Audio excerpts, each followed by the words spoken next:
اللهم انفعني بما علمتني وعلمني ما ينفعني وزدني علما. رب اشرح لي صدري ويسر لي أمري واحلل عقدة من لساني يفقه قولي. اللهم آت نفسي تقواها وزكها فأنت خير من زكاها أنت وليها ومولاها. أما بعد، فأعوذ بالله السميع العليم من الشيطان الرجيم من همزه ونفخه ونفثه. بسم الله الرحمن الرحيم. وليعفوا وليصفحوا ألا تحبون أن يغفر الله لكم. اور ان پہ لازم ہے کہ یہ معاف کر دیں اور لازم ہے کہ یہ درگزر بھی کر دیں. کیا تم یہ نہیں چاہتے ہو کہ اللہ تعالیٰ تمہیں معاف کر دے؟ اور اللہ تو بہت ہی بخشنے والا رحم کرنے والا ہے. آج کی یہ بابرکت نورانی محفل اللہ کے کلام کو سمجھنے کے لیے ہے. اللہ اور اللہ کے رسول کی باتوں کے حوالے سے ہے. موسم کافی تلخ ہے، حبس کا ماحول ہے، گرمی کی شدت و حدت بھی ہے، لیکن جس شوق، ذوق اور محبت کے ساتھ آپ بیٹھے ہیں اور جس چاہت کے ساتھ ہمارے منتظمین احباب نے یہ انتظامات کیے ہیں، میں مسلسل سوچ رہا تھا اگر اللہ تعالیٰ کو صرف آج کا ہمارا بیٹھنا پسند آ جائے اور اس کے ہاں قبول ہو جائے تو بہت ممکن ہے اس 1 گھنٹے کی گرمی اور حبس کی وجہ سے اللہ ہمیں 50,000 سال کے دن کی گرمی سے محفوظ فرما لے. اور یہ کوئی معمولی سودا نہیں ہے، بلکہ خود اللہ تعالیٰ کا بتایا ہوا ایک اصول ہے کہ جب دنیا کا کوئی کام دنیا کی وجہ سے نیکی کا کام مشکل لگے تو انسان اپنی آخرت کو ذہن میں لائے. اللہ کے نبی علیہ السلام جہاد پہ جا رہے تھے تو منافقین نے اپنے ساتھیوں سے کہا تھا لا تنفروا فی الحر، گرمی بڑی ہے، نہ باہر جاؤ، مارے جاؤ گے، مسئلہ ہو جائے گا. تو قرآن مجید میں اللہ تعالیٰ نے اپنے پیارے نبی علیہ السلام سے کہا تھا کہ آپ ان سے کہہ دیجئے قُلْ نَارُ جَهَنَّمَ أَشَدُّ حَرًّا، جہنم کی آگ کی گرمی اس سے زیادہ ہے جتنی تم محسوس کر رہے ہو. آج کی ہماری ملاقات کا عنوان ہے معاف کرنا کمزوری نہیں، طاقت ہے.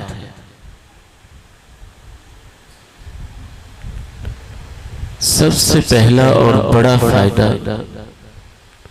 معاف کرنے کا یہ ہوتا ہے کہ انسان کا دل پاک اور صاف ہو جاتا ہے. یاد رکھیے، ایک انسان تہجد گزار ہو،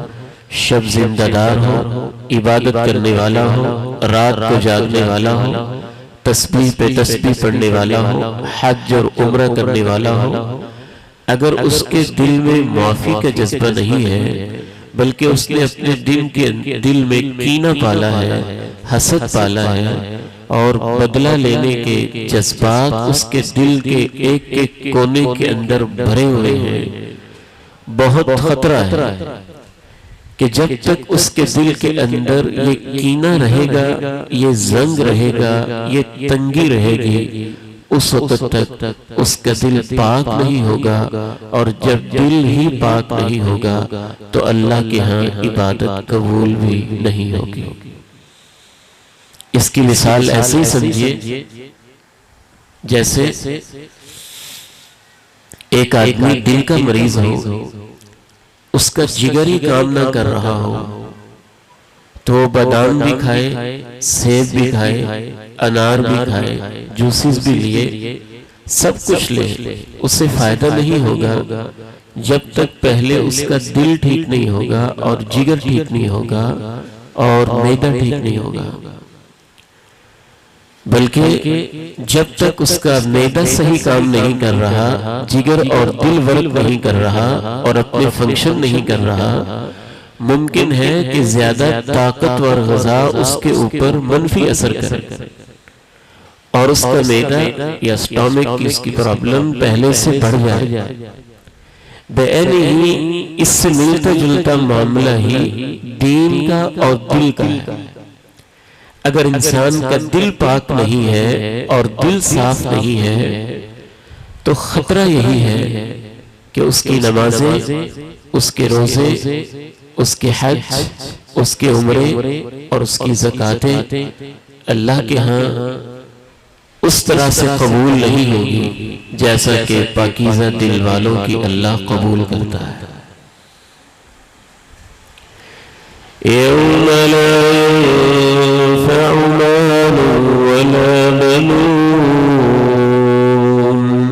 إلا من أتى الله بقلب سلیم۔ اللہ کے ہاں مال کام نہیں آئے گا اور بیٹے بھی فائدہ نہیں دیں گے، اللہ کی عدالت میں انسان کو کام آئے گا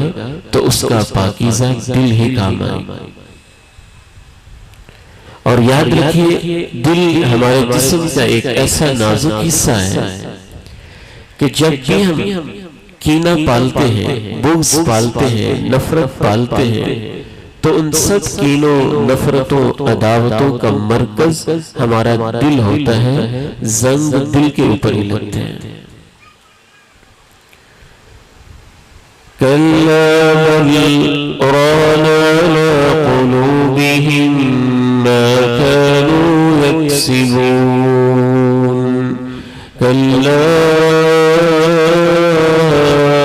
إنهم عن ربهم يومئذ لمحجوبون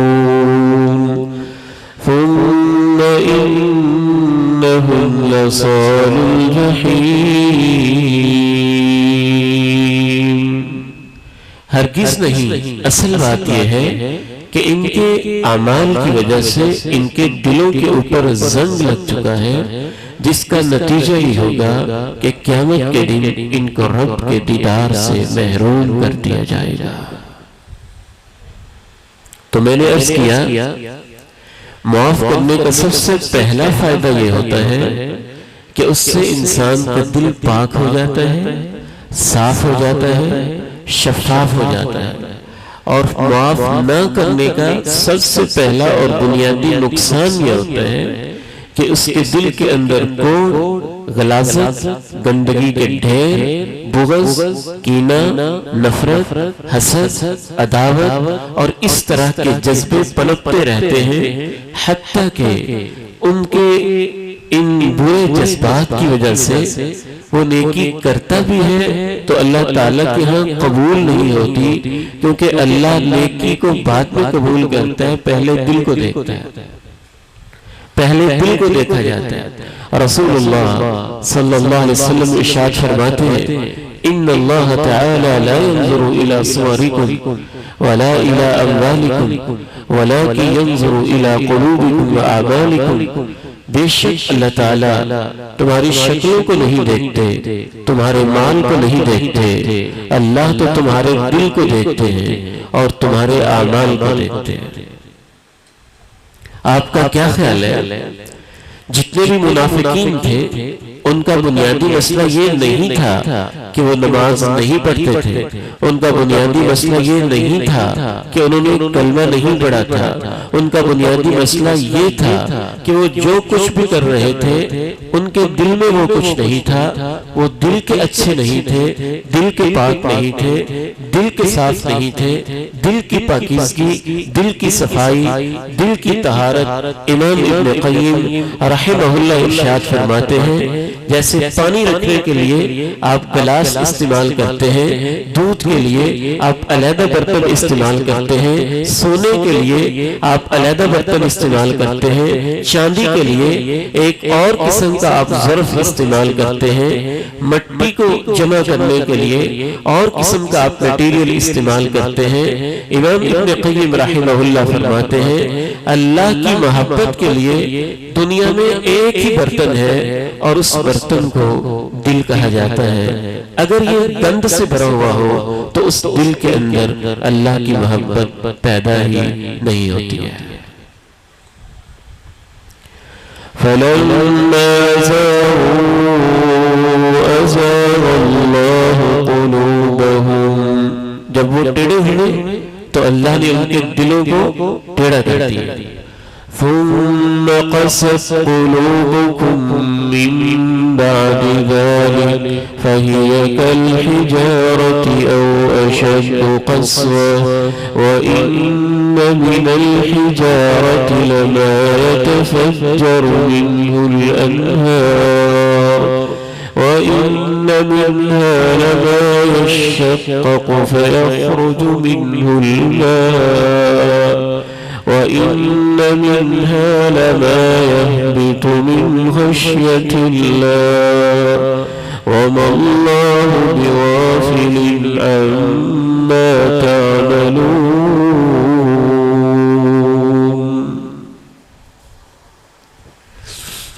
ایک تجربہ کر کے دیکھ لیجئے گا، آپ کے سامنے معاف کرنا اور اس کے اوپر دل کا کیا تعلق ہے خود واضح ہو جائے گا۔ وہ راتیں جن میں آپ کا دل کینہ اور بغض سے بھرا ہوتا ہے، وہ دن، وہ ہفتے، وہ مہینے اور طرح سے گزرتے ہیں، اور جب آپ جس رات آپ، جس لمحے آپ، جس گھنٹے میں آپ معاف کر دیں گے تو دل کے اندر خوشی کی ایک ایسی لہر دوڑے گی جو یقینی طور پہ بدلہ لینے سے آپ کو اتنی خوشی نہیں ملتی جتنی اس وقت ملتی ہے جب آپ معاف کر کے اپنے دل کو پاک اور صاف کر لیتے ہیں۔ بلکہ جدید دور کے جو سائیکالوجسٹ ہیں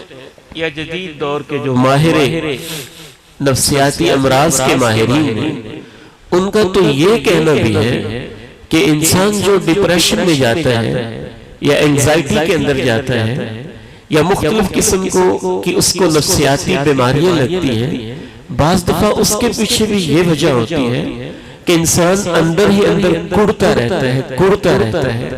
معاف نہیں کرتا، بدلہ لینے کا سوچتا رہتا ہے۔ یہ سوچ کے اس سے کیسے بدلہ لینا ہے، اس کو کیسے پچھاڑنا ہے، اسے کیسے گرانا ہے، اس پہ کیسے مقدمہ کرنا ہے، اس پہ کیا الزام لگانا ہے، اس پہ کیسے بہتان لگانا ہے، اس سے کیسے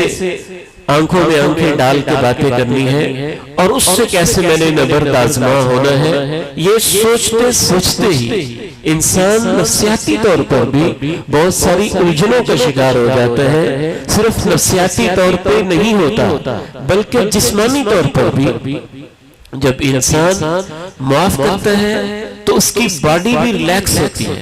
اس کے جسم کو بھی ایک سکون اور راحت ملتا ہے۔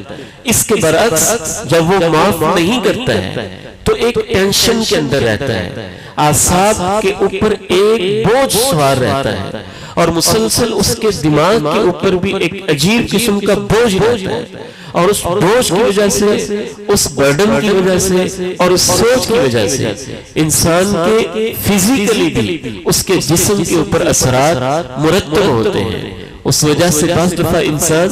بلڈ پریشر کا مریض بھی بن جاتا ہے، بعض دفعہ معدے کا مریض بھی بن جاتا ہے، اور بعض دفعہ اور بھی طرح طرح کے امراض ہوتے ہیں جو آپ کی ان ٹینشنوں کی وجہ سے اور ان پریشانیوں کی وجہ سے آپ کا جینا حرام کر دیتے ہیں۔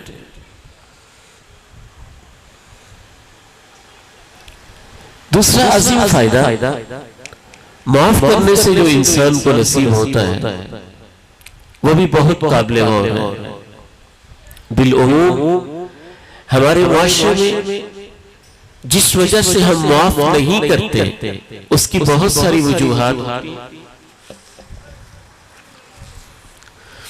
اور ان وجوہات میں سے ایک اہم وجہ یہ بھی ہوتی ہے کہ جب بھی ہم معاف کرنے لگتے ہیں شیطان آ جاتا ہے اور وہ آ کے کہتا ہے اس نے تیرے ساتھ یہ زیادتی کی، اس نے تیرے ساتھ یہ بھی کیا، اس نے 5 سال پہلے یہ کیا، اس نے 10 سال پہلے یہ کیا، 1 مہینہ پہلے اس نے ایسے ستایا، اس نے فلاں موقع پہ ایسے ایسے انسلٹ کی، ایسے ایسے آپ کی تذلیل کی، اور آپ بھلے مانس اور شریف آدمی آرام سے بس اس کو معاف کر رہے ہو، تو جو اس نے آپ کی انسلٹ کی، اس نے تذلیل کی، اس نے آپ کی بے عزتی کی، پھر بھی آپ معاف کر رہے ہیں، تو آپ تو معاشرے کی نگاہوں میں نیچے گر جائیں گے، کمزور پڑ جائیں گے، لوگ آپ کو باتیں کریں گے کہ آپ نے بدلہ کوئی نہیں لیا، تمہارے اندر کوئی طاقت ہی نہیں ہے، تمہارے اندر کوئی پاور ہی نہیں ہے، تمہارے پاس پیسے نہیں ہیں اس کیس کو جیتنے کے لیے اور اپنی عزت کو بحال کرنے کے لیے۔ یہ سب وہ سوچے ہیں جو شیطان لازمی طور پہ دل میں ڈالتا ہے، بلکہ رسول اللہ صلی اللہ علیہ وسلم نے دنیا سے رخصت ہوتے ہوئے صحابہ کرام رضوان اللہ علیہم اجمعین سے بھی یہ کہا تھا ان الشیطان قد یئس ان یعبد بارضکم، اللہ کے فضل سے تمہارے پیغمبر نے یہاں اتنی محنت کر لی ہے کہ سرزمین عرب سے اب شیطان مایوس ہے کہ یہاں اس کی پوجا نہیں ہو سکتی، یہاں اس کی عبادت نہیں ہو سکتی، لیکن شیطان کے ذہن میں بس ایک خیال ہے، فی التحریش، وہ تمہیں لڑائے گا ضرور، تمہیں ایک دوسرے کے خلاف ابھارے گا، ایک دوسرے کے خلاف اکسائے گا۔ اسی لیے جب بھی معافی کا تذکرہ آتا ہے تو ساتھ ہی اللہ تعالیٰ یہ بھی کہتے ہیں اِنَّا يَنزَغَنَّكَ مِنَ الشَّيْطَانِ نَزْغٌ فَاسْتَعِذْ بِاللَّهِ، جب بھی شیطان تمہیں اکسائے اور شیطان تمہیں ابھارے دشمنی کے اوپر تو آپ فوراً اعوذ باللہ پڑھ کے اللہ کی حفاظت میں اور اللہ کی پناہ میں آ جایا کیجئے اور اللہ کی پناہ کی دعا کر لیا کیجئے۔ تو یہ آپ بات ذہن میں رکھیے کہ دوسری وہ وجہ جس وجہ سے ہم معاف نہیں کرتے ہیں وہ اصلاً شیطان کی پیدا کرتا ہوتی ہے، وہ ہمارے دلوں کے اندر یہ خیالات پیدا کرتا ہے کہ تم نے معاف کر دیا تمہاری عزت کیا بنے گا، تم نے معاف کر دیا لوگ کیا کہیں گے، تم نے معاف کیا برادری کیا کہے گی، تم نے معاف کیا محلے والے کیا کہیں گے۔ بعض دفعہ شیطان ڈائریکٹ یہ وسوسے ڈالتا ہے، شیطان ڈائریکٹ نہ ڈالے تو اس میں خاندان میں، برادری میں، محلے میں، ہمسایوں میں، کلاس فیلوز میں، دوستوں میں اپنے ایجنٹ چھوڑے ہوتے ہیں، وہ انسانی چہرے کے مالک ہوتے ہیں لیکن ان کا دل شیطانوں والا ہی ہوتا ہے، وہ بھی یہی کام کرتے ہیں، یہی کام کرتے ہیں۔ ان کے بارے میں رسول اللہ صلی اللہ علیہ وسلم نے ارشاد فرمایا ان من شر الناس منزلۃ عند اللہ یوم القیامہ ذی الوجہین، قیامت کے دن وہ شخص بدترین جگہ پہ ہوگا جو دوغلی پالیسی اختیار کرتا ہے، اس فریق کے پاس جاتا ہے تو اور باتیں کرتا ہے، دوسرے کے پاس جاتا ہے تو اور باتیں کرتا ہے۔ اس کا حل کیا ہے؟ اس کا حل میں نہیں بتاتا، امام کائنات علیہ السلام نے ہمیں بتایا ہے، اور اتنا خوبصورت اور عظیم بتایا ہے کہ اللہ کے پیارے نبی عام ایک نارمل انداز میں بات کرتے تو ہمارا تو اس کے اوپر بھی یقین ہوتا ہے، لیکن جب معاف کرنے کے بارے میں آپ نے بات کی ہے تو آپ نے عام گفتگو نہیں کی، آپ نے قسم اٹھا کے کہا قسم اٹھائی ہے. ثلاث احلف علیہن، میں 3 باتوں کا حلفیہ تمہیں بیان دیتا ہوں، 3 باتیں میں قسم اٹھا کے کہتا ہوں. قربان بھائی پانی پلا کے نہ پھر انتظامیہ والے احباب بیٹھ رہے ذرا ایک جگہ، آپ بھی سلی سے، کوئی نہیں گھنٹہ ہے، صبر ہو جائے گا، بعد میں انشاءاللہ پانی پیا جا سکتا ہے. کوئی ضرورت مجبوری ضرورت ہو، بیمار آدمی کو مسئلہ ہو تو ضرور ان کو پیش کریں، لیکن یہ راستہ بالکل ایسے نہ کھولے کہ سب کو پانی پلاتے رہیں. یہ آمد و رفت سے ذہنی کافی ہوتا ہے، ایک تشویش ہوتی ہے.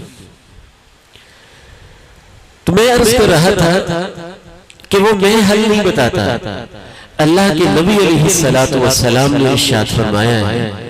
آپ علیہ السلام نے کہا 3 چیزوں پہ میں تمہیں قسم دیتا ہوں. ان میں سے ایک چیز آپ نے ارشاد فرمائی، ما زاد اللہ عبدا بعفو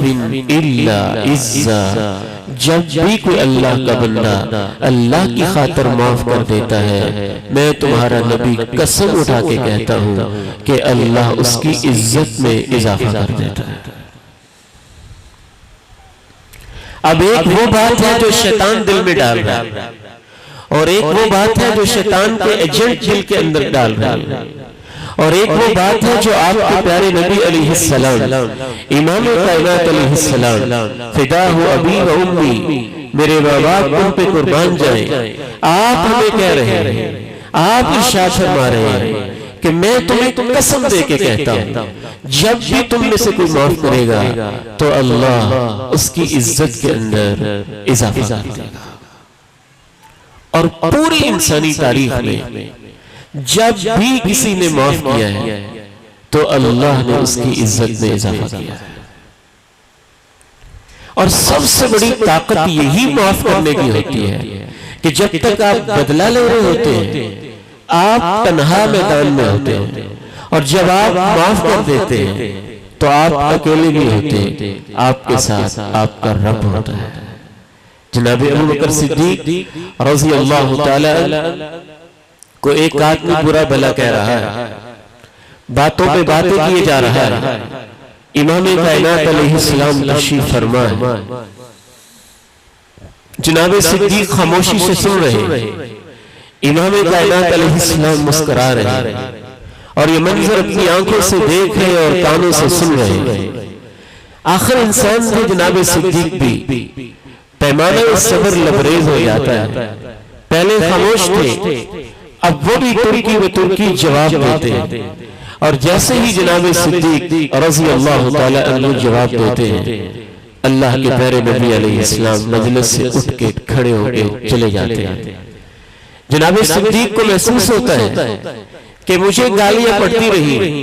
تو اللہ کے پیارے نبی خاموش تشریف فرما رہے ہیں، تب میں بھی خاموش تھا، میں نے تو بھی تھوڑا سا ہی جواب دیا ہے تو اللہ کے پیارے نبی علیہ السلام مجلس سے اٹھ کے ہی چلے گئے. جیسا کہ آپ مجھ سے ناراض ہو گئے، پیچھے بھاگے، اللہ کے پیارے نبی علیہ السلام سے پوچھا ماجرا کیا ہے، مسئلہ کیا ہے. امام کائنات علیہ السلام نے فرمایا صدیق وہ تمہیں باتیں کر رہا تھا اور آپ خاموش تھے، اور میں اپنی نبوت کی آنکھوں سے دیکھ رہا تھا جب بھی وہ کوئی بات کرتا تھا آپ خاموش ہوتے تھے تو تمہاری طرف سے اللہ کا فرشتہ اس کو جواب دے رہا تھا. جب تم نے بھی جواب دینا شروع کر دیا تو فرشتہ چلا گیا اور میں بھی چلا گیا. اس لیے دوسری بات یہ ذہن میں رکھیے کہ جب بھی ہم معاف کرتے ہیں تو کائنات کی سب سے بڑی طاقت اللہ کی طاقت وہ ہمارے ساتھ شامل ہو جاتی ہے، اللہ کی نصرت وہ ہمارے ساتھ شامل ہو جاتی ہے. جب آپ معاف نہیں کرتے آپ کے دوست گارنٹی دیتے ہیں بدلہ لو ہم تیرے ساتھ ہیں، اس نے اینٹ ماری ہے تم پتھر مارو، اس نے ایک مقدمہ کیا ہے تم 2 کر دو، اس نے ایک گالی دی ہے تم 10 دو. کون ہوتا ہے وہ تمہارے ساتھ یہ کرنے والا؟ ہم ہیں نا تمہارے دوست. ٹھیک ہے وہ آپ کے دوست ہوتے ہوں گے لیکن اللہ اور اللہ کے نبی سے زیادہ کسی کی دوستی نہیں ہوتی. اللہ اور اللہ کا نبی اس کے ساتھ ہوتا ہے جو معاف کرتا ہے. یہ طے شدہ بات، گارنٹی شدہ بات۔ اس حوالے سے ایک تیسری بات بھی ذہن میں رکھیے، جب انسان معاف کر دیتا ہے اور اس کا دل پاک صاف ہو جاتا ہے تو تھوڑی سی نیکیاں بھی کرے تو اس کا اجر اس کو زیادہ ملتا ہے اور اللہ کے ہاں قبول ہو جاتی ہے۔ اور جب انسان معاف نہیں کرتا اور دل بغض سے بھرا ہوتا ہے، وہ زیادہ بھی نیکیاں کرے تو خطرہ یہ ہوتا ہے کہ ایک طرف وہ نیکیاں کرتا جا رہا ہے اور دوسری طرف اس کی لڑائیاں اور اس کے جھگڑے اور اس کے مقدمے اور اس کی باتیں اس کی نیکیوں کو ایسے صاف کر رہے ہیں جیسے اس طرح سے بالوں کو صاف کیا جاتا ہے۔ اور یہ بھی میری بات نہیں ہے، امام کائنات علیہ السلام ارشاد فرماتے ہیں، ایاکم وفساد ذات البین، آپس کے تعلقات کو خراب کرنے سے بچنا، فإنها الحالقہ، یہی اس طرح ہے، لا اقول تحلق الشعر، میں یہ نہیں کہتا کہ یہ وہ والا اس طرح ہے جو بالوں کو صاف کرتا ہے، امام کائنات فرماتے ہیں وَلَكِنْ تَحْلِقُ الدِّينِ، میں کہتا ہوں آپس کے تعلقات کی خرابی وہ اس طرح ہے جو تمہارے دین کا صفایا کر دیتا ہے۔ ایک اور حدیث میں رسول اللہ صلی اللہ علیہ وسلم یہاں تک ارشاد فرماتے ہیں، تو رسول اعمال، اللہ کے ہاں نامہ اعمال پیش کیا جاتا ہے ہر سوموار کو اور جمعرات کو۔ ہمارا ریکارڈ کئی حوالوں سے تیار ہوتا ہے، زمین کے پردوں پہ علیحدہ ریکارڈ لکھا جاتا ہے، روزانہ کی ڈائری علیحدہ لکھی جاتی ہے، ہفتہ وار ڈائری علیحدہ لکھی جاتی ہے، سالانہ رپورٹ علیحدہ لکھی جاتی ہے، صبح و شام کی رپورٹ علیحدہ لکھی جاتی ہے، پوری زندگی کا ریکارڈ علیحدہ لکھا جاتا ہے۔ کئی حوالوں سے ہمارا ریکارڈ محفوظ ہوتا ہے۔ جو ہفتہ وار ریکارڈ لکھنے والے فرشتے ہیں وہ 2 دنوں میں پورے ہفتے کی کاروائی اللہ کے پاس جا کے پیش کرتے ہیں، سوموار کو اور جمعرات۔ امام کائنات علیہ السلام ارشاد فرماتے ہیں اللہ تعالیٰ اپنے بندوں کے ریکارڈ کو دیکھتا ہے۔ ظاہر ہے اس حدیث کو میں غور سے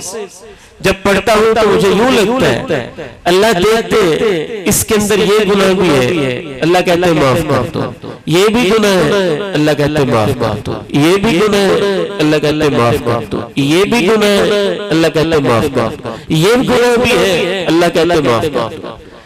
ایک گناہ ایسا ہوتا ہے جس کے اوپر اللہ تعالیٰ کہتے ہیں نہیں، اس کو معاف نہیں کرنا، اس کو معاف نہیں کرنا۔ وہ کون سا گناہ ہے؟ امام کائنات علیہ السلام ارشاد فرماتے ہیں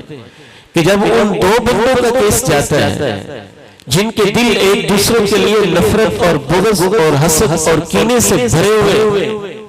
تو اللہ تعالیٰ ارشاد فرماتے ہیں انظروا هذین حتی یصطلحا،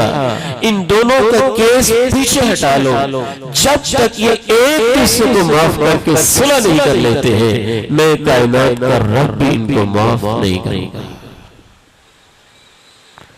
ہمارے لیے شاید یہ معمولی بات ہو،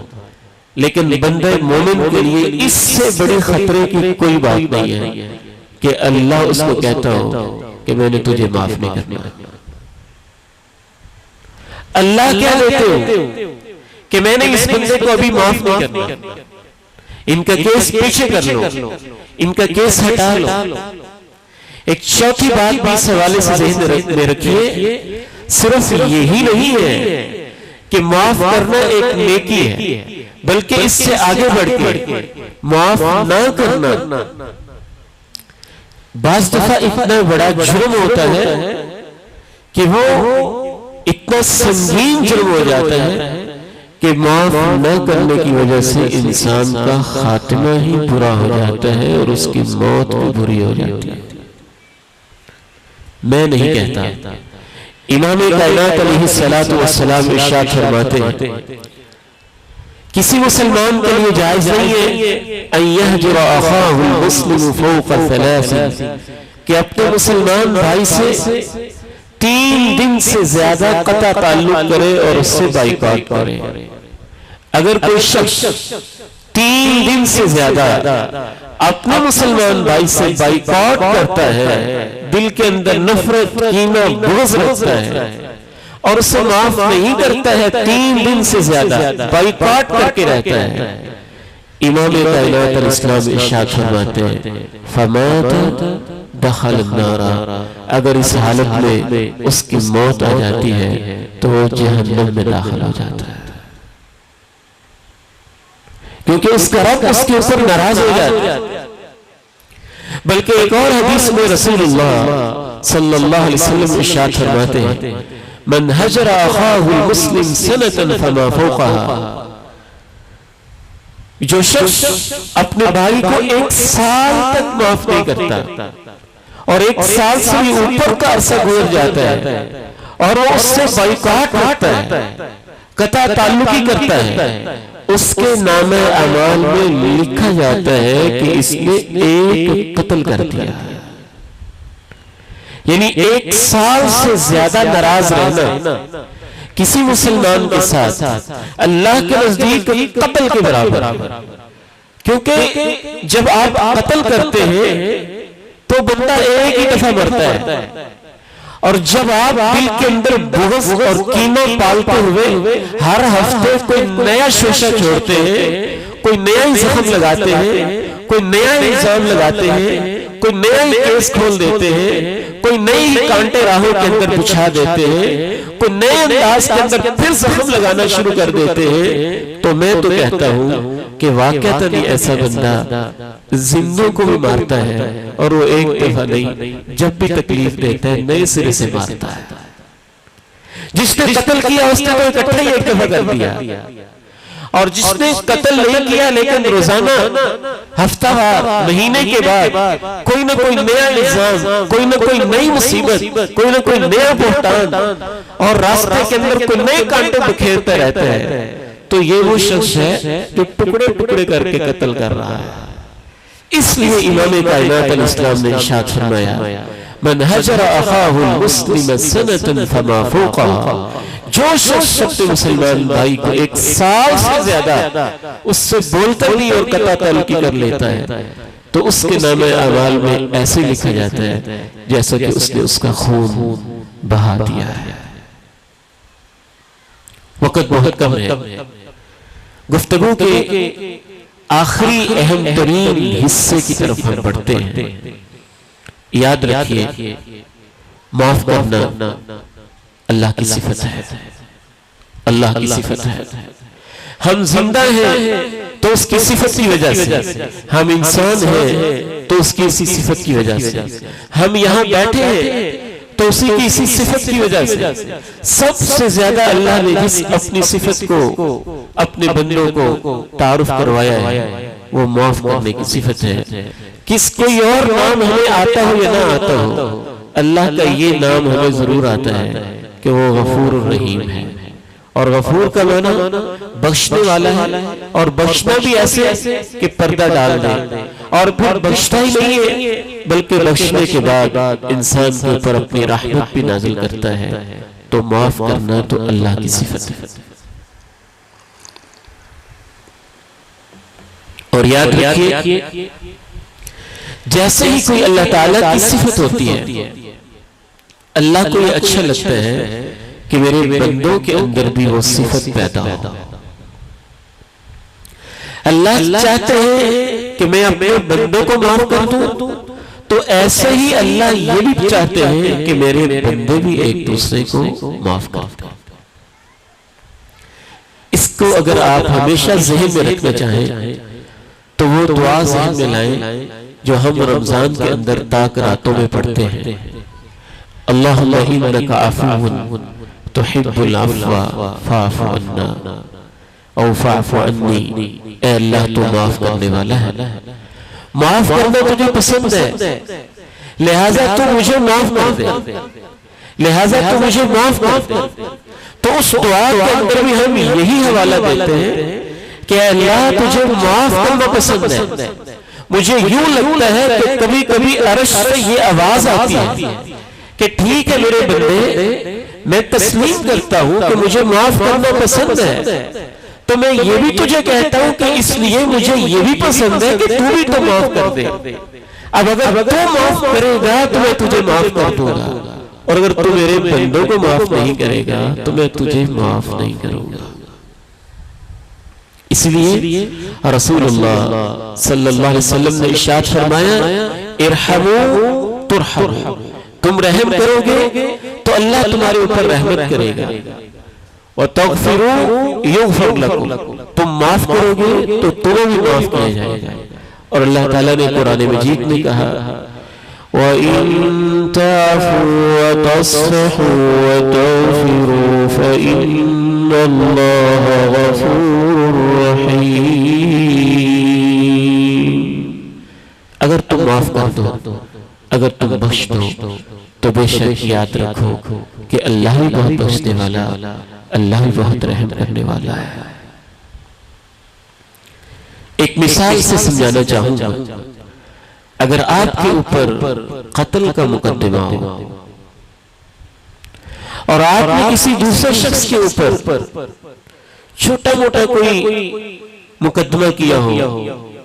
کوئی 1000-2000 کی چوری کا، کوئی اس طرح چھوٹی موٹی کسی گالی گلوچ کا، لڑائی کا، اور آپ کو ایک آفر کی جائے، وہ شخص جس کے اوپر آپ نے مقدمہ کیا ہوا ہے وہ آ کے آپ سے کہے کہ یار یہ تیرا چھوٹا سا مقدمہ ہے، ہفتہ 10 دن یہ چلے گا، اگر تم اپنے اس مقدمے کو اٹھا لو تو میں تمہارے اوپر سے قتل کا مقدمہ اٹھا لوں گا۔ میں آپ سے پوچھنا چاہوں گا کہ کیا آپ اس کے ساتھ یہ ڈیل کریں گے کہ نہیں کریں گے؟ نہیں، آپ یہی سوچیں گے کہ میرے اوپر قتل کا مقدمہ ہے، جب یہ اٹھا رہا ہے تو یہ تو چھوٹا سا معمولی سے میں نے اس کے اوپر 1000-2000 کی چوری کا کیس کیا ہوا ہے، تو میں اٹھا کے فائدے میں ہوں کہ میرا مقدمہ زیادہ سنگین ہے میرے اوپر، اور یہ ہلکا پھلکا ہے، میں اپنا ہلکا پھلکا مقدمہ اٹھاؤں اور اس کے بدلے میں میرے اوپر سے قتل کا مقدمہ اٹھ جائے تو مجھے اور کیا چاہیے؟ میرے بھائیوں، بٹیا سے آنے والوں، حجرہ سے آنے والوں، راجوال سے تشریف لانے والوں، میری بہنوں، میری بیٹیوں، میں آپ سے عرض کرنا چاہتا ہوں، اللہ کی قسم ہے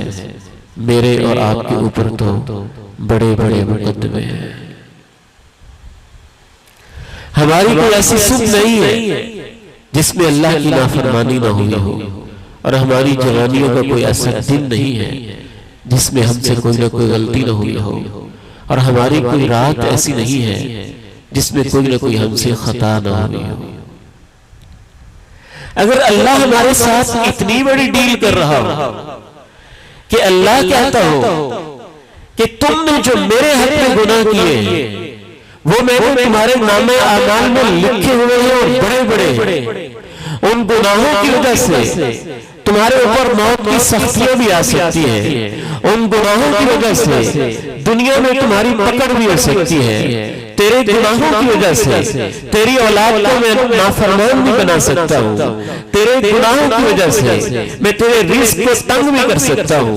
تیرے گناہوں کی وجہ سے میں پتھروں کی بارش بھی کر سکتا ہوں، تیرے گناہوں کی وجہ سے میں زمین کو پھاڑ کے اس کے اندر تمہیں دھنسا بھی سکتا ہوں، تیرے گناہوں کی وجہ سے میں موت کی سختیاں تیرے اوپر نافذ کر سکتا ہوں، تیرے گناہوں کی وجہ سے میں تیری قبر کو سانپ اور بچھو سے بچ سکتا ہوں، تیرے گناہوں کی وجہ سے میں پل صراط پہ تمہیں پکڑ سکتا ہوں، تیرے گناہوں کی وجہ سے میں تمہیں جہنم کے غوطے بھی لگوا سکتا ہوں، لیکن میرے بندے میں تیرا رب ہو کے تیرے ساتھ ایک ڈیل کرتا ہوں،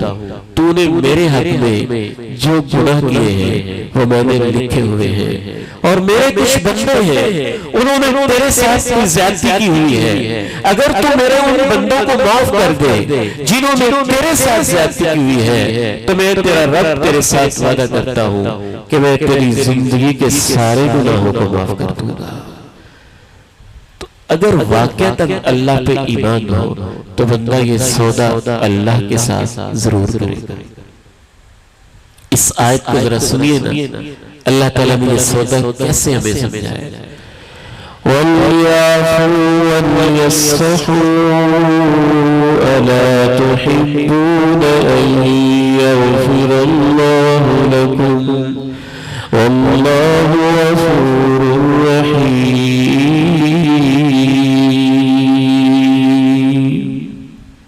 انہیں چاہیے کہ معاف کر دیں، انہیں چاہیے کہ درگزر کر دیں۔ معاف کرنا اور درگزر کرنے میں فرق کیا ہوتا ہے؟ مفسرین نے لکھا ہے معاف کرنا یہ ہوتا ہے کہ جو اس کی سزا بنتی تھی آپ نے سزا نہیں دی، یہ معاف کرنا ہے۔ اور درگزر کرنا یہ ہوتا ہے کہ آپ نے سزا بھی چھوڑ دی اور اتنی محبت سے چھوڑی کہ اس کو ڈانٹا بھی نہیں، اس کو جھڑکا بھی نہیں، اور پوری زندگی اس کو جتلایا بھی نہیں کہ فلاں موقع بھی تم نے زیادتی کی تھی اور میں نے تجھے معاف کیا تھا نا، اس کا تذکرہ بھی نہیں کیا۔ فَاصْفَحِ الصَّفْحَ الْجَمِيلِ، اسے کہتے ہیں خوبصورت طریقے سے درگزر کرتے۔ تو اللہ نے یہ دو لفظ استعمال کیے، وَإِن تَعْفُوا وَتَصْفَحُوا وَتَغْفِرُوا فَإِنَّ اللَّهَ غَفُورٌ رَحِيمٌ۔ اگر تم معاف کر دو اور بخش دو تو اللہ تو بہت بخشنے والا، بہت رحم کرنے والا ہے۔ میں کہنا چاہتا ہوں اپنی بہنوں سے، بیٹیوں سے، ہم جانتے ہیں آپ کی ساس نے آپ پہ بڑے ظلم کیے ہوئے، لیکن آپ کا رب آپ سے کہتا ہے پھر بھی آپ معاف کر دیں تاکہ اللہ تمہیں معاف کر دے۔ ہم جانتے ہیں کہ آپ کے کسی بڑے بھائی نے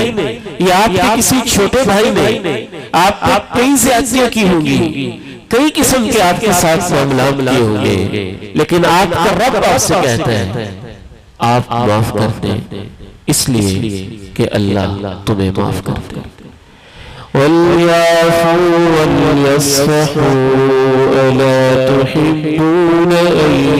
يَغْفِرَ اللَّهُ لَكُمْ۔ ہم مانتے ہیں کہ شوہر نے آپ کے ساتھ بڑی زیادتیاں کی ہوں گی، اب وہ بڑھاپے کی عمر میں پہنچ چکا ہے اور آپ نے اس سے بدلے لینے شروع کر دیے ہیں، نہیں، معاف کر دیں تاکہ آپ کا رب آپ کو معاف کر دے۔ ہم جانتے ہیں کہ آپ کی اولاد نے آپ کے ساتھ بڑی زیادتیاں کی ہوں گی اور آپ کو بہت ستایا ہوگا، لیکن آپ کا رب کہتا ہے پھر بھی تمہیں چاہیے کہ معاف کر دیں تاکہ میں تمہیں معاف کر دوں۔ وَلْيَعْفُوا وَلْيَصْفَحُوا أَلَا تُحِبُّونَ أَن يَغْفِرَ اللَّهُ لَكُمْ۔ گفتگو کے تیسرے اور آخری حصے کی طرف بڑھتے ہیں۔ اللہ کے نبی علیہ السلام کی زندگی میں، صحابہ کی زندگیوں میں، تابعین کی زندگیوں میں، ائمہ کی زندگیوں میں معاف کرنے کی صفت کوٹ کوٹ کے بھری ہوئی ہمیں نظر آتی ہے۔ یہ بڑے لوگ ہوتے ہیں جو معاف کرتے ہیں، اور وہ گھٹیا لوگ ہوتے ہیں جو ایک ایک بات جتاتے ہیں اور ایک ایک بات کا بدلہ لیتے ہیں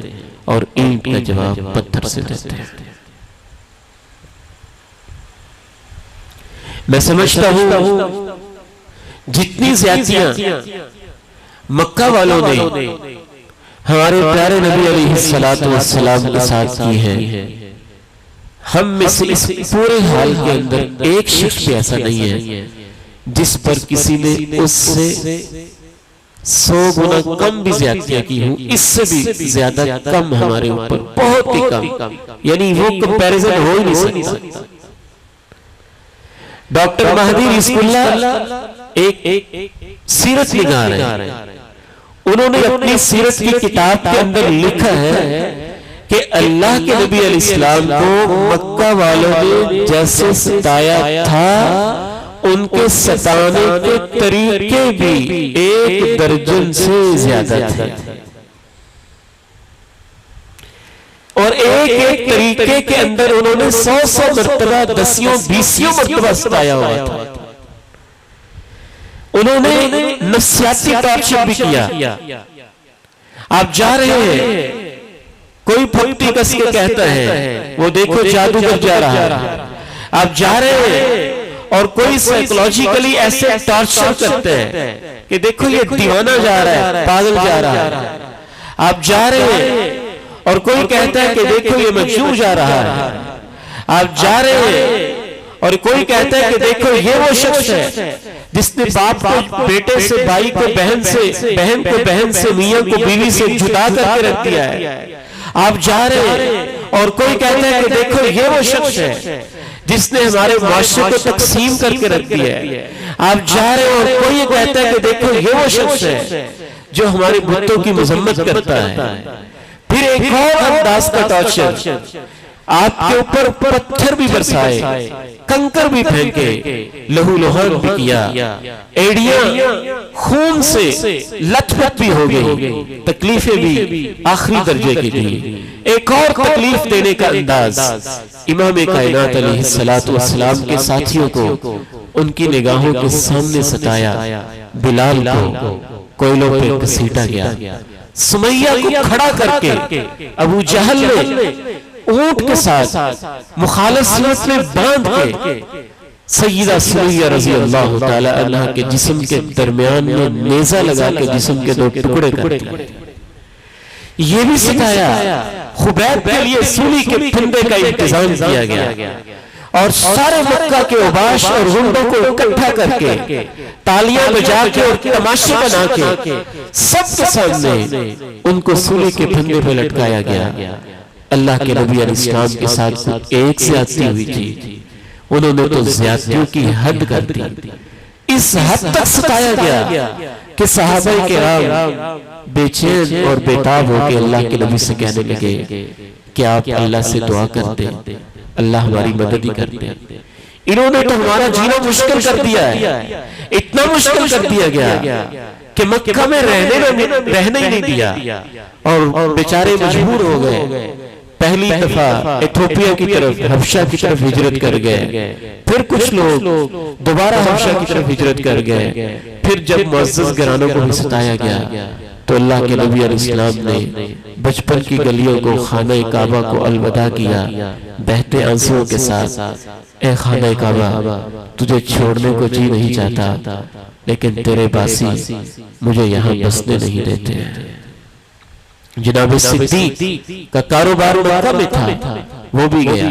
عثمان غنی کا سارا بزنس مکہ میں تھا, وہ بھی گیا. جناب علی کی ساری رشتہ داریاں مکہ میں تھی, وہ بھی گئی. اللہ کے نبی علیہ السلام کا آبائی گھر مکہ میں تھا, وہ بھی گیا. یعنی اتنا ستایا جو ہم تصور نہیں کر سکتے. پھر بدر کا میدان سجا, تلواریں سامنے سونپ کے آ گئے. احد کا میدان سجا, امام کائنات علیہ السلام کے چہرے انور کے اوپر اتنی زور سے ضرب لگائی گئی کہ جو آپ نے لوہے کی خود پہنی ہوئی تھی وہ آپ کے رخسار مبارک کے اندر تک پیوست ہو گئی, حتیٰ کہ بڑی شدت کے ساتھ اس کو نکالا گیا اور خون کے فوارے پھوٹنے لگے. پھر حالات نے رخ پلٹا, وہی جو ظالم تھے ایک ایک کر کے مار دیے گئے, اور وہی جو درندہ صفت لوگ تھے ان میں سے جو باقی بچے, آج اللہ نے اپنے نبی کو غلبہ دیا اور آپ فاتحانہ شان کے ساتھ مکہ مکرمہ میں داخل ہوئے. ان میں سے کچھ تو وہ تھے جو آخرت کے راہی ہوئے اور مسلمانوں کے ہاتھوں بدر کے مارکے میں, احد کے مارکے میں, خندق کے مارکے میں مار دیے گئے. اور ان میں سے کچھ وہ تھے جو زندہ بچے, اور زندہ بچنے والوں میں وہ شخص بھی تھا جس نے آپ کو سب سے زیادہ پریشان کیا تھا, وہ بھی موجود تھا. حتیٰ کہ ابو جہل کا بیٹا اکرمہ موجود تھا, حتیٰ کہ نبی علیہ السلام کے چچا مبارک کو شہید کرنے والا وحشی وہ بھی موجود تھا. حتیٰ کہ وہ لوگ بھی موجود تھے جنہوں نے پوری زندگی آپ کو ستایا ہوا ہے. اور آج پوری طاقت کے ساتھ، پوری پاور کے ساتھ، پوری قوت کے ساتھ، لاؤ لشکر کے ساتھ، 10,000 کے قدوسی صحابہ کے ساتھ آپ مکہ میں داخل ہو رہے ہیں، اور یہ سارے لوگ سروں کو جھکائے بیٹھے ہوئے ہیں، اور آپ ان سے پوچھتے ہیں کیا خیال ہے، آج مجھے تمہارے ساتھ کیا کرنا چاہیے؟ اور سب یک زباں ہو کے کہتے ہیں اخن کریم وابن اخن کریم، آپ تو بڑے ہی عزت دار ہیں، اور آپ بڑے وسیع الظرف ہیں، اور آپ کا پورا خاندان، آپ کے باؤ اجداد بھی ایسے ہی تھے۔ تو اللہ کے نبی علیہ السلام اس موقع پہ کہتے ہیں لا تثریب علیکم اليوم، اے مکہ والو تمہیں سزا دینا تو دور کی بات ہے، آج محمد کریم تمہیں ڈانٹنے کے لیے اپنی زبان سے ایک لفظ بھی نہیں نکالے گا، جاؤ میں نے تم سب کو معاف کر دیا۔ ہم اس نبی کے امتی شیخ الاسلام امام ابن تیمیہ رحمہ اللہ کو ایک شخص بہت ستاتا تھا، پوری زندگی دشمنی کرتا رہا، پوری زندگی، موت تو آنی ہے، اور وہ ایک دن مر گیا۔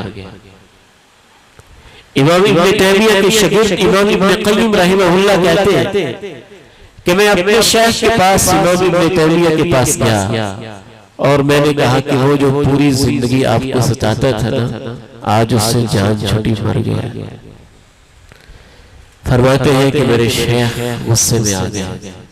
کہنے لگے ابن القیم کسی کے مرنے پہ بھی خوشی اپنائی جاتی ہے، خوشی منائی جاتی ہے، مرنا تو سب میں ہے، چلو میرے ساتھ۔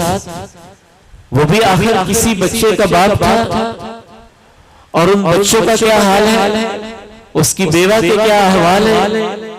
اور اس کے گھر کے کیا حال احوال ہے۔ امام ابن قیم کہتے ہیں کہ شیخ الاسلام میرے شیخ امام ابن تیمیہ نے مجھے ساتھ لیا، اور ان کے گھر گئے، ان سے تعزیت کی، اور ان سے یہ کہا ان کے بچوں سے تمہارا باپ، اس کا سایہ تمہارے سر سے اٹھ گیا ہے، آج کے بعد میں تمہارے لیے باپ کی طرح ہوں، زندگی میں کوئی ضرورت ہو، میرے متعلق کوئی خدمت ہو تو ابن تیمیہ کو آ کے کہنا، ابن تیمیہ کے دل میں کوئی بات میں نے نہیں رکھی ہے، میں تمہاری ہر ضرورت کو پوری کرنے کی کوشش کروں گا۔ یہ وہ لوگ تھے جو اللہ کے ساتھ سودے کرنے والے تھے۔ جناب ابوبکر صدیق رضی اللہ تعالیٰ، ان کو وہ دکھ دیا گیا ہے جو زندگی کا سب سے گہرا دکھ ہوتا ہے، اور مٹائے نہیں مٹتا، اور انسان لاکھ جتن کرے دل سے اترتا ہی نہیں ہے۔ اپنے اوپر انسان ظلم سہ لیتا ہے، لیکن اپنی بیٹیوں پہ جب ظلم دیکھتا ہے تو انسان سے وہ برداشت نہیں ہوتا ہے۔ جناب صدیق رضی اللہ تعالی عنہ کے ساتھ یہ ظلم کیا گیا کہ ماں جی عائشہ صدیقہ طاہرہ مطہرہ جو ان کی بیٹی ہے، ان کے اوپر الزام لگایا جاتا ہے، بدکاری کی تہمت لگائی جاتی ہے، اور امام کائنات علیہ السلام بڑے پریشان اور مضطرب ہیں۔ اور جب تحقیق کی جاتی ہے تو پتہ چلتا ہے کہ الزام لگانے والوں میں جناب صدیق رضی اللہ تعالی عنہ کا اپنا کزن بھی ہے، اپنا رشتہ دار بھی ہے، جن کا نام مصطح بن اساسہ۔ جب جناب صدیق کو پتہ چلتا ہے، غصے میں آ کے قسم ڈال لیتے ہیں، اللہ کی قسم ہے مصطح، میں تو ہر وقت تیری ضرورتوں کا خیال رکھتا رہا، اور تیرے گھر کے اخراجات کا انتظام میں اپنے کاروبار سے کرتا رہا، اور تو نے مجھے اس نیکی کا یہ صلہ دیا ہے کہ میری بیٹی کے اوپر تہمت کو آگے پھیلانے والوں میں لگائی منافقوں نے، لیکن اس پروپیگنڈے کا تو بھی شکار ہو گیا ہے، اور تو بھی یہ باتیں کرتا ہے کہ صدیق کی بیٹی سے یہ غلطی ہوئی ہے، قسم ڈال لیتے ہیں۔ ادھر سے جناب صدیق قسم ڈالتے ہیں، اور ادھر سے اللہ کی رحمت جوش میں آتی ہے، اور سورہ نور کے اندر اللہ تعالیٰ یہ آیت مبارکہ نازل کرتے ہیں، اس پہ میں اپنی گفتگو کو سمیٹنا چاہوں گا. یہ آیت اور اس کا ترجمہ ذرا غور سے سنیں. شروع کے اندر بھی میں نے یہی تلاوت کی تھی. وَلَا يَأْتَلِ أُولُو الْفَضْلِ مِنكُمْ وَالسَّعَةِ أَن يُؤْتُوا أُولِي الْقُرْبَى وَالْمَسَاكِينَ وَالْمُهَاجِرِينَ فِي سَبِيلِ اللَّهِ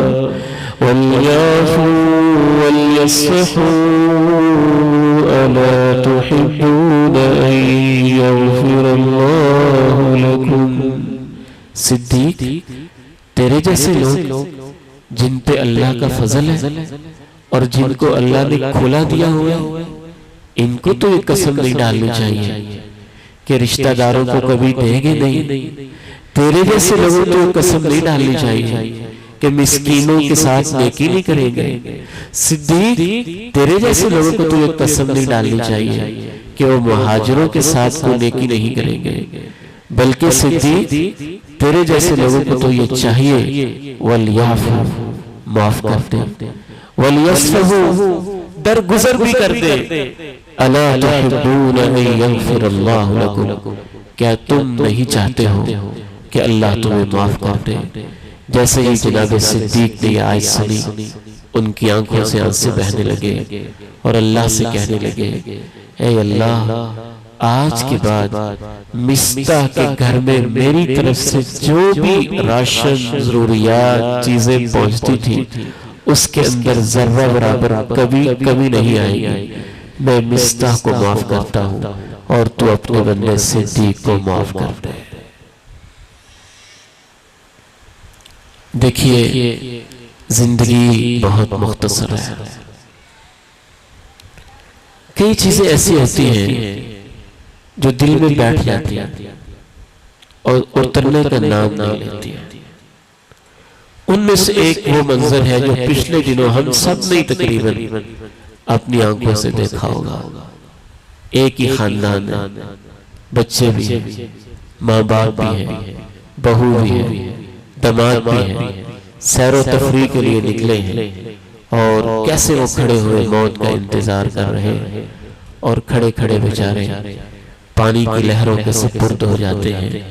یہ ایک خاندان کی کہانی نہیں ہے. یہ معاملہ کہیں بھی کسی کے ساتھ کسی بھی جگہ ہو سکتا ہے. لیکن ہمارا مسئلہ یہ ہے کہ ہم معاف کرنے کو سمجھتے ہیں کہ یہ زندگی میں کام نہیں کرنا،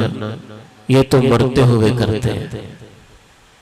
اور یاد رکھیے، جب انسان دنیا سے جا رہا ہوتا ہے تو شاید اس کی سب سے بڑی خواہشوں میں سے ایک خواہش یہ ہوتی ہے کہ مجھے موقع مل جائے اور جس میں نے اپنی بیوی پہ زیادتی کی ہے میں اس سے بھی معافی مانگ لوں، بھائی سے معافی مانگ لوں، بہن سے معافی مانگ لوں، ماں سے معافی مانگ لوں، باپ سے معافی مانگ لوں، دوست سے معافی مانگ لوں. اور آپ نے قریب المرگ کئی لوگوں کو دیکھا ہوگا کیسے یوں ہاتھ باندھ کے کہتے ہیں کہ مجھے اللہ کے لیے معاف کر دے. لیکن وہ معافی مانگنے کا وقت نہیں ہوتا، کیونکہ اس وقت تو شاید توبہ کا دروازہ بند ہونے والا ہوتا ہے یا ہو رہا ہوتا ہے. اس لیے رسول اللہ صلی اللہ علیہ وسلم نے ارشاد فرمایا، من كانت له عند اخيه مظلمة من عرض او شيء، جس نے اپنے بھائی پہ کوئی زیادتی اور کوئی قسم کا ظلم کیا ہو تو اس کے پاس موقع ہے کہ آج اس سے معافی مانگے. آج کا لفظ آپ نے استعمال کیا، آج ہی اس سے معافی مانگے. اس دن کے آنے سے پہلے پہلے جب کوئی درہم نہیں ہوگا اور کوئی دینار نہیں ہوگا. آئیے آج ہم اس حال میں بیٹھ کے اللہ سے وعدہ کرتے ہیں کہ اللہ ہم یہ چاہتے ہیں کہ ہم دنیا سے اپنے دل کو پاک صاف لے کے جائیں، اور اس لیے ہم تیرے بندوں کو معاف کرتے ہیں تاکہ تو ہم سب کو معاف کر دے. کر لے وعدہ انشاءاللہ، ہاتھ کھڑا کر کے اللہ سے وعدہ ہے انشاءاللہ تعالی. اس میں بہت خیر ہوگی، اس میں بہت برکت ہوگی، زندگی میں بھی، صحت میں بھی، مال میں بھی، عزت میں بھی، ہر چیز میں برکتیں ڈالنا میرے رب کا کام ہے۔ اللہ کے نبی علیہ السلام نے ایک گارنٹی اور ضمانت دی ہے، میں قسم اٹھا کے کہتا ہوں، آپ نے ارشاد فرمایا کہ جو معاف کرتا ہے اللہ اس کی عزت میں اضافہ کر دیتا ہے۔ اللہ تعالی ہمیں ان خوش نصیب لوگوں میں شامل کر دے جو معاف کرتے ہیں اور اپنے سینے کو پاک صاف کر کے دنیا سے جاتے ہیں۔ یہ لوگ اللہ کو بہت پیارے لگتے ہیں، ان کی تھوڑی سی نیکیاں بھی نامہ اعمال میں بہت زیادہ ہو جاتی ہیں۔ یاد ہے نا آپ کو وہ صحابی جو جا رہا تھا اور آپ نے کہا تھا ایک صحابی آئے گا وہ جنتی ہے، وہ صحابی آیا، اگلے دن پھر وہ آیا، تیسرے دن پھر وہ آیا، تو ایک صحابی اس کے گھر میں 3 دن رہا اور پھر اس نے کہا کہ میں یہ جاننا چاہتا تھا کہ تم کیا نیکی کرتے ہو، مجھے تو کوئی خاص نیکی نظر نہیں آئی۔ اس نے کہا یہی ہے، لیکن میرے اندر ایک خاص صفت ضرور ہے کہ جب سے میں نے کلمہ پڑھا ہے میرا دل ہر مسلمان کے بارے میں صاف ہے، اس میں کوئی حسد نہیں ہے، اس میں کوئی کینہ نہیں ہے۔ تو اس صحابی نے کہا تھا یہی تو وہ خوبی ہے جس وجہ سے 3 دن مسلسل آپ کو اللہ کے نبی نے جنت کی بشارت نصیب فرمائی ہے، بلکہ آپ نے ضمانت دی ہے جو حق پہ ہوتے ہوئے جھگڑا چھوڑ دیتا ہے، میں ضمانت دیتا ہوں کہ جنت کے کنارے میں اس کو ایک گھر لے کے دوں گا۔ مجھے اس سے یہ سمجھ میں آتی بات کہ جنت جو شروع ہوتی ہے نا تو شروع ہی کے اندر وہ شخص جس نے جھگڑا چھوڑا ہوگا صرف اللہ کی خاطر، جنت کے شروع میں کونے کے اندر پہلے ہی اس کا گھر بنا ہوا ہوگا، اصل گھر اس کا علیحدہ وہ بھی موجود ہوگا، لیکن جنت کے شروع ہوتے ہی اس کے لیے ایک اسپیشل محل یہ والا تیار ہوگا جو معافی والا محل ہے۔ اللہ مجھے اور آپ کو توفیق نصیب فرمائے۔